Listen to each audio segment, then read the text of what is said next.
January 2nd, 2025. This is where Jenny Creek flows into the Klamath River. It's looking pretty green down there. I believe that's where the fish weir is. You can see it's flowing pretty good down there. The little springs aren't running today like they were the other day when I was up here. At least if they are, they're not as loud as they were.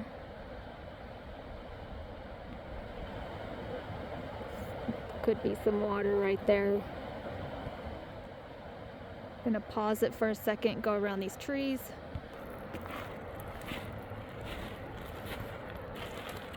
I will go down to the bridge, but this is how things are kind of like looking up here when you come into it.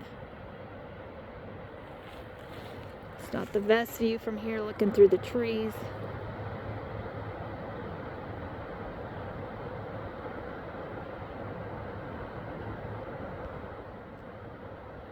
But that's what it looks like from right here.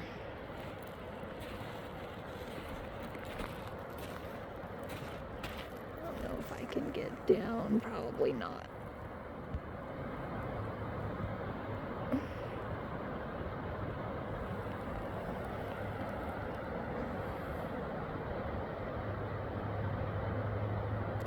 All right, so that's what it's looking like from here.